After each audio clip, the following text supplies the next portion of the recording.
How can you play to win? I love this question because it combines some technical stuff with some mental stuff.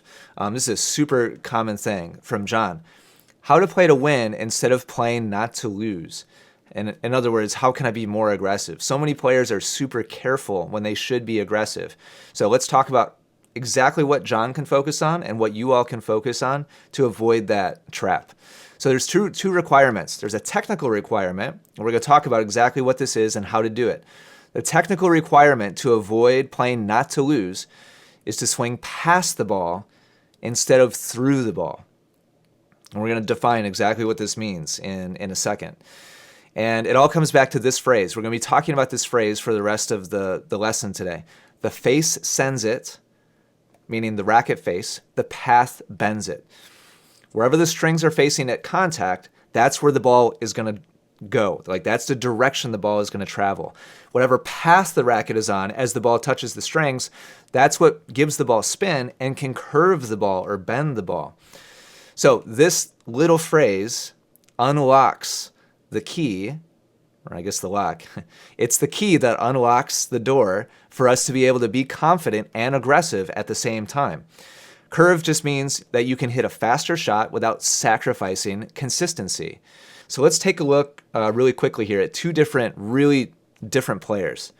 So this player is Juan Martín del Potro, who hits really, really flat on average. Relative to professional players, his nickname is Thor, or his forehand's nickname is Thor's Hammer.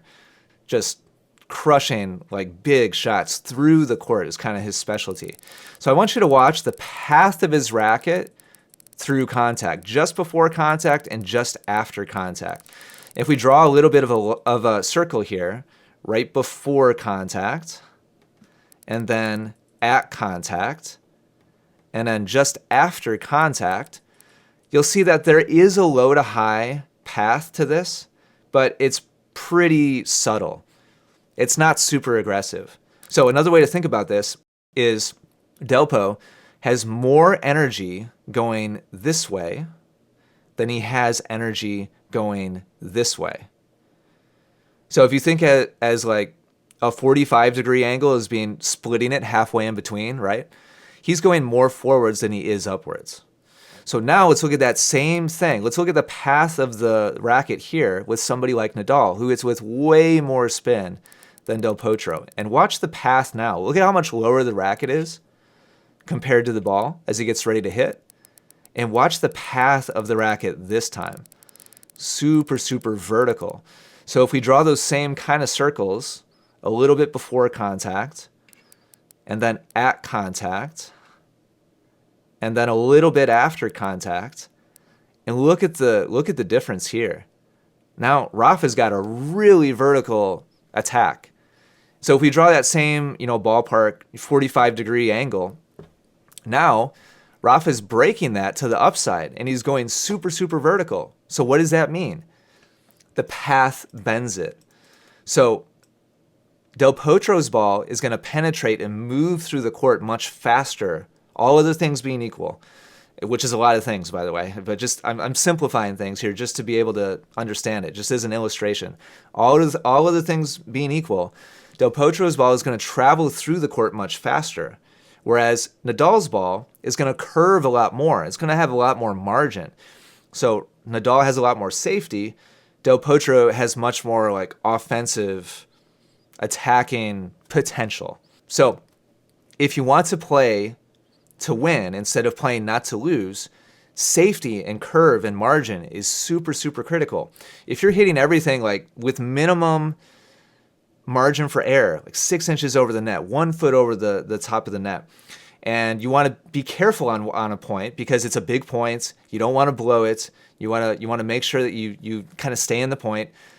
If the only option for you is to slow down to be more careful, then you're always going to play not to lose. But if you know how to curve the ball and shape it, now what we can do is start to swing fast without sacrificing consistency. And that's just like the holy grail for most tennis players. Most tennis players, it's kind of one or the other. I can either attack, but my margin for error is tiny, or I can be careful, and now I'm not playing to win. And so players kind of swing back and forth, and they'll try to hit a big shot and miss it, and then all of a sudden they're like, oh crap, well I don't want to beat myself, so I'm gonna be careful. So I'm gonna play it safe now. And then they'll be super, super tentative, and they open the door for their opponent. Guess what? You don't have to play that all or nothing game. And the way you don't play it is by learning how to curve the ball. So this is the technical part of it. Technique-wise, here's how you avoid playing not to lose. Now let's talk about the mental, because this is just as important. You have to stop making losing the enemy. Too many tennis players are so afraid of losing matches, and so they don't have any bravery. They're not willing to go for it because they're so afraid of the what ifs. Like, oh man, if I lose to Steve, then I beat him last time, so that means I'm not getting any better. Or if I lose to Jane, then I'm going to get bumped back down again. I really want to stick with my team, or whatever it is. We have all those situations that kind of float around in our head, and it causes us to play it safe. So instead of accelerating through contact, we start decelerating because we're so afraid of what the outcome is going to be. The reality is losing is a huge part of tennis. It's a part of all sports, of course. There's a winner, and that's kind of the point of sports, right? Is to have an athletic competition, and there's going to be somebody who wins and somebody who loses. But even when you win in tennis, you lose a lot. Rafael Nadal, this is a big part of a big part of one chapter of my book. Nadal, at the French Open, just the French Open, he's won 56% of his points, and he's lost 44% of his points. Arguably the most dominant player at a single event in any sport all time. Maybe there's an example that's more dominant than him. I'm talking one athlete, one sport, one venue or event. I don't think there's an example of somebody being more dominant than Nadal at the French.